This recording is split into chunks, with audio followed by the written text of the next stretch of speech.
I've come up with a way for students to be more excited to do nonfiction writing by making it into a storybook. Hello, it's Bethany, and today I'm going to show you how I do a knowledge fair in my lower elementary Montessori classroom.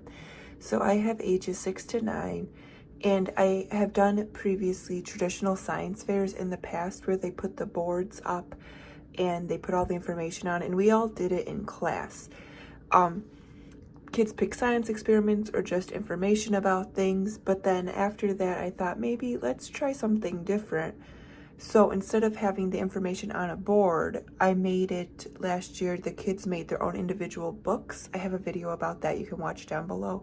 And this year we're doing the same thing with the book idea where they pick a cultural topic, but instead of it just being information about a cultural topic, they're going to have it be a story, which is easier for the kids to write, and then they're just going to include facts from their cultural topic within the story, which has been a lot easier to do. We've done a few of them already with the students, and we're working through some, but I'm going to show you the papers I made and the process in which we do it. Okay, so I made a few different papers. The first one is just for the cultural topic. So what is their cultural topic going to be? For my example that I told the students, let's say I pick rocks. Okay, rocks. What do I want to do with rocks? Well, how about sedimentary rocks? Sedimentary rocks. Okay, sedimentary rocks. And so I'll find 4 facts about sedimentary rocks. But before that, I also have this other piece of paper that asks where the setting of their story is going to be. So if I'm going to do rocks, and a good setting for that is the Grand Canyon, which is why I pick sedimentary rocks, because there's so many sedimentary rocks at the Grand Canyon. So the setting for my story is going to be the Grand Canyon. So I'm going to look for facts specific for the other page about the Grand Canyon rocks. So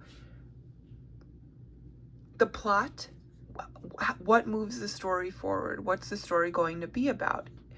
In my example I gave my students is that I'm going to have a dad and a son go on a hiking trip through the Grand Canyon, and along the way the dad's going to tell him different facts about the Grand Canyon.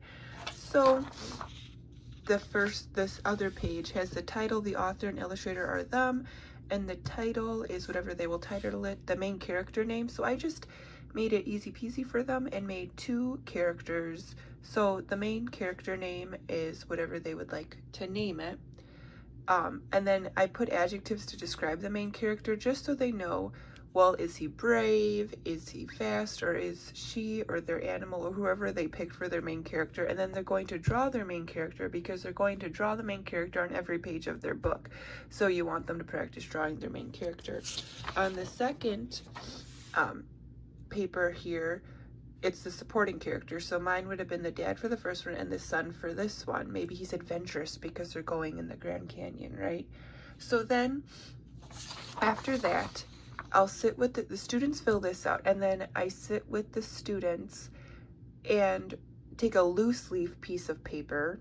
And with that loose leaf piece of paper, we break up the lines of what they want to say. So the students tell me and I write them. You could also have them write it, but I didn't have them write them by themselves this time, so I could help guide them through writing a story, but also because they're going to type it on the computer next. So maybe for some I'll have them write it, like the older students, like the 3rd graders, they can write it. But for this, I just wanted to have them be able to see a story. And also with the younger students, like the first years, when I just did actually yesterday, I put it was a trip to somewhere, so where they're taking a trip, and then first they visited this place, second, and then 3rd and 4th and 5th, and however many places. I think we only got to 4th places, but that's just an easy way to show and guide them through their story.